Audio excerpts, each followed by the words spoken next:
નમસ્કાર વિદ્યાર્થી મિત્રો, આજે આપણે હિન્દી વિષયમાં ગદ્ય 8 ગુલમર્ગ કી ખિડકી સે એક રાત તેના વિશે અભ્યાસ કરીશું। આ પાઠના લેખક છે મોહન રાકેશ। તેમનો જન્મ સન 1925માં થયો હતો અને તેમનું નિધન સન 1972માં થયું હતું।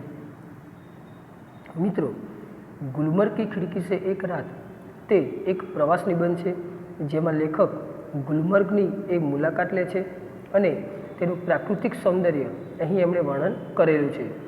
ગુલમર્ગ એ હિમાલયની પર્વતમાળામાં આવેલું એક ઠંડુ અને કુદરતી રમણીય સ્થળ છે। તો આ પાઠને આધારે તમારે યાદ રાખવાનું કે પરીક્ષામાં લેખન વિભાગની અંદર એક પ્રવાસ નિબંધ પૂછાઈ શકે, કોઈ પણ પ્રવાસનું વર્ણન કરતો નિબંધ પૂછાઈ શકે। તો આપણે પાઠને સમજીએ। कुछ जगहें होती है जिन्हें आँख एक बार देखती है तो चौंक उठती है। હવે લેખક અહીં એમણે જે મુલાકાત લીધી તેનું વર્ણન કરે છે।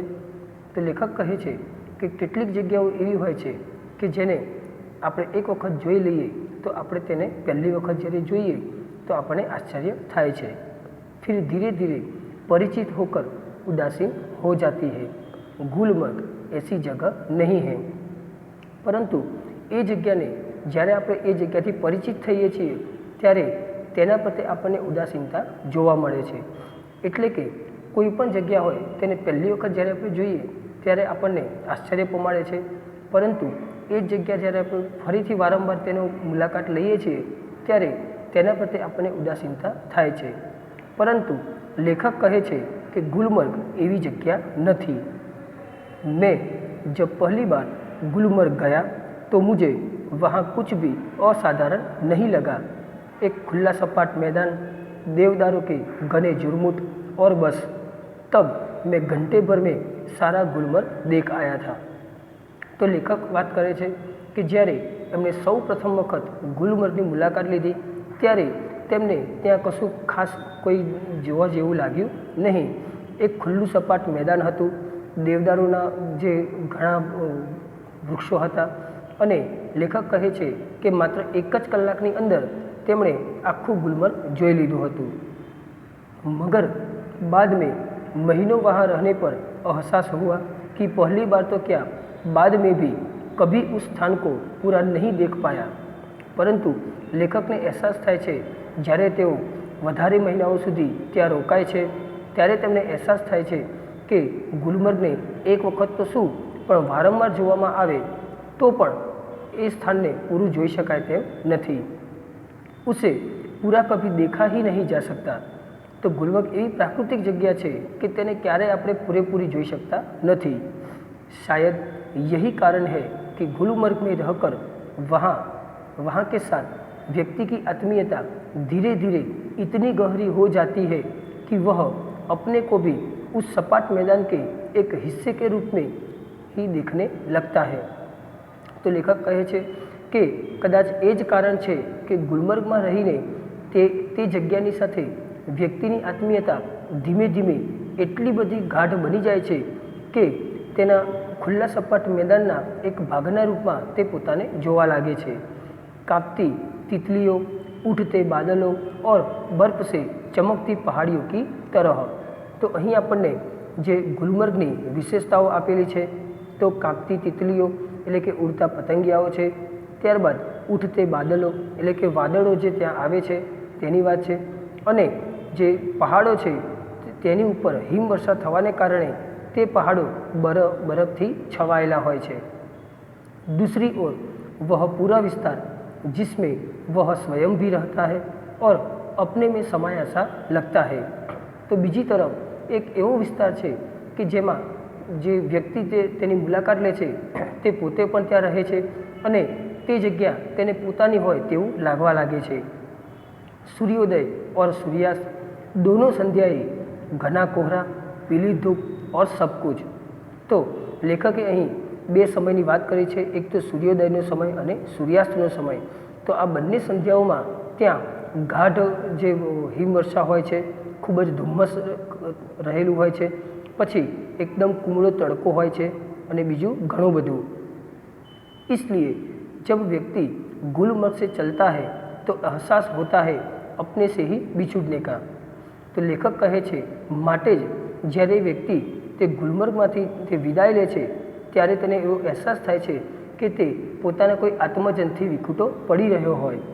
अपने उस रूप से जो कि इतना परिचित होते हुए भी सदा अपरिचित बना रहता है। तो પોતાનું એક એવું વ્યક્તિત્વ કે જેનાથી પોતે પરિચિત હોવા છતાં હંમેશા તેનાથી અપરિચિત રહેતો હોય તેવું લાગે છે। गुलमर्ग में सपने फूल बनकर उगते हैं, हरियाली के आर पार लाल लाल छतों के ऊपर आकाश में आंखें मुग्ध होकर दिखती रहती है और फूलों में नए नए रंग भर जाते हैं। वातावरण में नई नई कोपलें फूट आती है, हर क्षण एक नए अनुभव नए रोमांच की सृष्टि होती है। तो અહીં લેખકે કેટલીક બીજી વિશેષતાઓ દર્શાવી છે કે ગુલમર્ગની અંદર જે વ્યક્તિના સપનાઓ હોય છે તે ફૂલ બનીને ઉગવા લાગે છે, ચારે બાજુ હરિયાળી છે, પછી લાલ લાલ છતો કે ઉપર આકાશ में તો જે આકાશની લાલીમાં ત્યાં છવાયેલી રહે છે તેવી આપણી આંખો તે દૃશ્ય મુગ્ધ થઈને જોયા જ કરે છે। અને જે રંગબેરંગી ફૂલો છે તેમાં નવા નવા રંગો ઉભરાઈ આવે છે, વાતાવરણમાં નવી નવી ફૂલની જે કૂંપણો છે તે ઉગી નીકળે છે, દરેક ક્ષણે નવો અનુભવ અને નવો રોમાંચ જોવા મળે છે। बादलों के पोर्टिको के नीचे लोग बाहें फैलाए घास पर बैठे हैं। तो लेखके ત્યાં જે સહેલાણીઓ જે પ્રવાસીઓ આવેલા છે તેમનું વર્ણન કર્યું છે કે તેઓ ખુલ્લા ઘાસમાં તેઓ વાદળો નીચે બેઠા છે। दूर दूर तक सैलानियों की पंक्तियाँ घोड़े दौड़ाती नजर आती है। दूर दूर સુધી જે પ્રવાસીઓ છે તેઓ પંક્તિબદ્ધ જતા હોય છે તો તેઓ ઘોડા ઉપર સવાર થયેલા છે તે પંક્તિ જોવા મળે છે। रंगों के कुछ बिंदु हरियाली के पट पर जहाँ तहाँ छिटके है। तो रंगबेरंगी फूलो છે અને તેના કેટલાક જે પર્ણ છે તેઓ હરિયાળીમાં આમ તેમ ફેલાયેલા છે। सहसा प्रकाश से नन्ही नन्ही पारदर्शक बूंदे पड़ने लगती है। तो तेवामा अचानक धीरे धीरे वरसाद पड़वानो शुरू थाय छे। रंगीन बिंदुओं का पूरा विस्तार एक बार सिहर जाता है और अपने को समेटने लगता है। तो ते आखू जे दृश्य है ते ठंडक में ते एकदम जे सिहर जाए छे अने ते पोतानी अंदर समावा लागे छे। हरियाली का सपना कुहासे के फूल में बदल जाता है। तो जे ते हरियाळू जे वातावरण है ते ठंडकनी अंदर बदलाई जाए छे। मैदान सुरमयी आभा ओढ़ लेता है अने जे खुल्लू मैदान है सपाट ते मैदान खूब ज रमणीय लागवा लागे छे।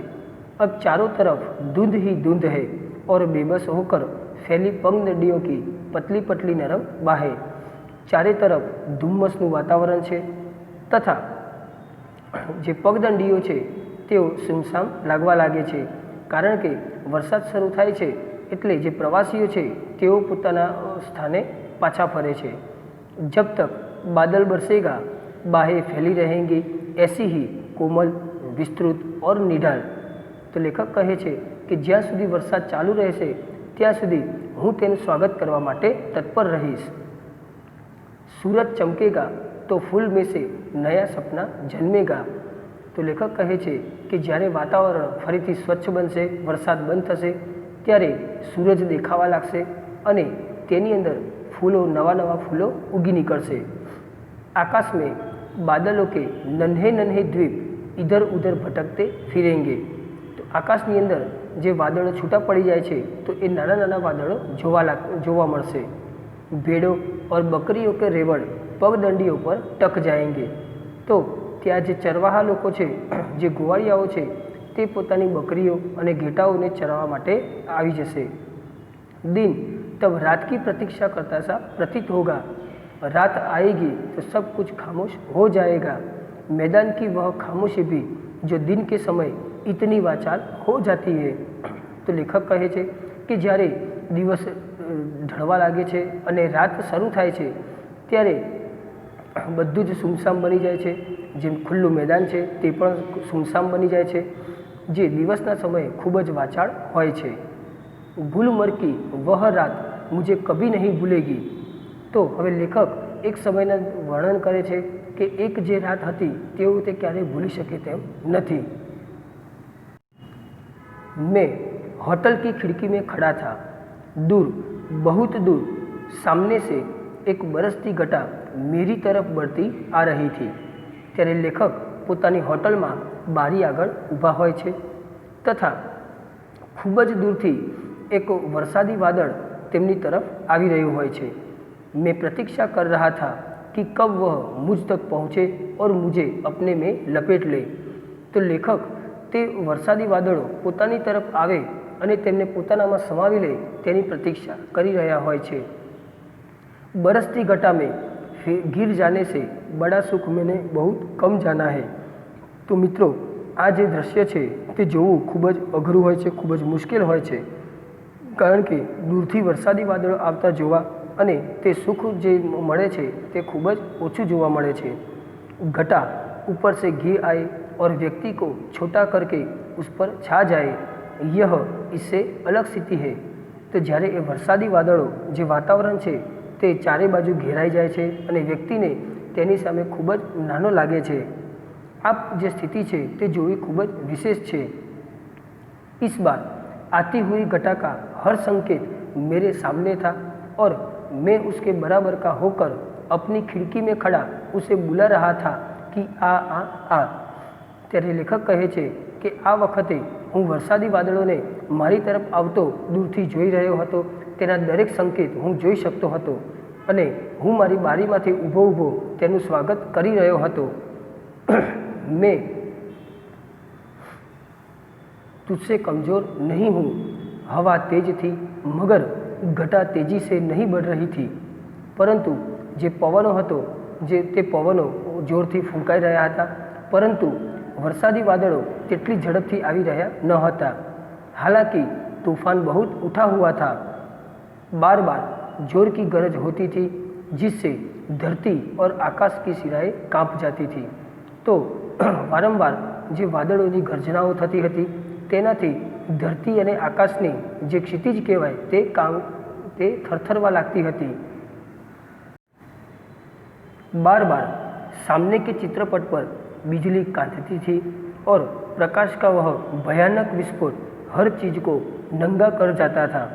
तो लेखक कहे छे कि તેમના નજરોની સમક્ષ વારંવાર વીજળી ચમકતી હતી અને એ વીજળીના પ્રકાશમાં જે દરેક વસ્તુ તેઓ સ્પષ્ટપણે જોઈ શકતા હતા, કારણ કે રાતનો સમય હતો, અંધારાનો સમય હતો। તેમાં જ્યારે વીજળી ચમકે છે એટલે આસપાસની દરેક વસ્તુ તેઓ સ્પષ્ટ રીતે જોઈ શકતા હતા। मैं खुश था कि थोड़ी देर में ये बूंदे मेरे ऊपर बरसेंगी, बिजलियों का यह कहर मेरे ऊपर टूटेगा। तो लेखक એ વિચારીને ખૂબ જ ખુશ થઈ રહ્યા હતા કે થોડા જ સમયમાં આ જે વીજળી છે તે તેમની ઉપર પડશે। मैं बाहें फैलाकर सामने से उसे अपने ऊपर लेने के लिए तैयार था। लेखक પણ તે સૌંદર્યને આવકારવા માટે તૈયાર હતા। मगर अचानक हवा रुक गई। परंतु अचानक हवा बंद થઈ જાય છે। बढ़ता हुआ तूफान जहाँ का तहाँ ठिठक गया और दूर ही पट कटे पक्षी की तरह दम तोड़ने लगा। परंतु अचानक वातावरणમાં બદલાવ આવે છે, પવનોની ગતિ ધીમી થાય છે, જે વાવાઝોડું હોય છે તે બંધ થઈ જાય છે અને જે વાતાવરણ હતું તે બદલાઈ જાય છે। बिजली की सांस रुकने लगी और मेरी भी, क्योंकि हवा के रुक जाने से मुझे भी बहुत ऊंचे आसमान से नीचे आना पड़ा था। तो વીજળીઓ થતી બંધ થઈ જાય છે, તેની સાથે લેખક છે તે જે તેમની ઈચ્છા હોય છે તે ઈચ્છાઓ પણ તેમની મરવા પામે છે। तूफान का जोम उतर गया और उसके साथ मेरा भी। तो જે વાવાઝોડું હોય છે તેની તીવ્રતા ઘટવા લાગે છે અને તેની સાથે લેખકની પણ ઈચ્છા ઘટવા લાગે છે। मैं उसके बराबर का कभी नहीं हो सका। तो લેખકને જે જોવાની ઈચ્છા હતી તે વાતાવરણ તેઓ ફરીથી ક્યારે ન જોઈ શક્યા। वे ऐसे क्षण थे जो जीवन में दो एक बार ही आते हैं। આ એવો સમય હતો કે જે દરેક વ્યક્તિના જીવનમાં ક્યારેક ને ક્યારેક જોવા મળે છે। गुलमर्ग में रहते हुए ऐसे क्षण हर किसी के जीवन में किसी न किसी रूप में अवश्य आते होंगे। तो લેખક કહે છે કે જે લોકો ગુલમર્ગમાં રહેતા હોય છે તે લોકોને આ સમય क्यारेक ने क्यारेक पोताना जीवन में तेमने आवे ज छे। तभी तो मुद्दत तक वहाँ रह चुकने पर भी कोई आकर्षण व्यक्ति को फिर खींचकर वहाँ ले जाता है। तो आ एज कारण है कि व्यक्ति वारंवार गुलमर्ग की मुलाकात लेवा माटे इच्छुक बने छे। वरना वहाँ है क्या, एक खुला सपाट मैदान जहाँ ज़्यादा गोल्फ खेली जा सकती है। तो लेखक कहे छे एक प्राकृतिक सौंदर्य सिवाय त्या बीजू छे शू, तो एक खुल्लू सपाट मैदान है ज्यां मोटाभागे गोल्फनी रमत रमवामां आवे छे। व्यक्ति क्यों बार बार वहाँ जाना चाहता है? क्या गोल्फ खेलने के लिए ही? तो लेखक कहे छे कि व्यक्ति वारंवार त्या शा माटे जाय छे? शुं मात्र गोल्फनी रमत रमवा माटे ज जाय छे? तो मित्रों अहीं आ पाठ पूर्ण थाय छे। जो पाठ में समझण न पड़ी होय तो फरीथी आ विडियो तमारे अवश्य जोवो। त्यारबाद हवे आपणे जे लखवानुं छे तेनी वात करीशुं। तो मित्रों हिंदीनी चोपड़ीमां 8मा पाठनी अंदर तमने अहीं शब्दार्थो आपेला छे, ते शब्दार्थ तमाम लखी देवा। त्यारबाद स्वाध्यायनी बात करिए तो तेमां प्रश्न 1 एक वाक्य में जवाब, प्रश्न बीजो 2-3 वाक्य में जवाब, प्रश्न तीजो सविस्तर जवाब। त्यारबाद प्रश्न चौथो पंक्तियों का आशय स्पष्ट कीजिए, जे आपणे पूछाय छे। तमने पहला पण मैं कहेलुं छे। तो आटला प्रश्नों लखवा। त्यारबाद प्रश्न नंबर 5 एक वैकल्पिक प्रश्न है, हरियाली का सपना कुहासे के फूल में बदल जाता है, यह दृश्य किस समय का है? तो तेमां तमने 4 ऑप्शन आपेला है, तेनो पण जवाब तमारे लखवानो छे। त्यारबाद प्रश्न 6 तेनी अंदर उपसर्ग जोड़ीने विरोधी शब्दों लखवाना छे, पछी प्रत्यय जोड़ीने विशेषण बनावाना छे अने प्रत्यय जोड़ीने तेनी संज्ञा बनावानी छे। आ 3 प्रश्नों लखवाना छे। त्यारबाद प्रश्न नंबर 7 वाक्य में प्रयोग कीजिए। तो आ तमाम प्रश्नों तमारे स्वाध्यायनी अंदर लखवाना छे। फरी एक वखत जोई लीए, ध्यान आपवानुं मित्रों।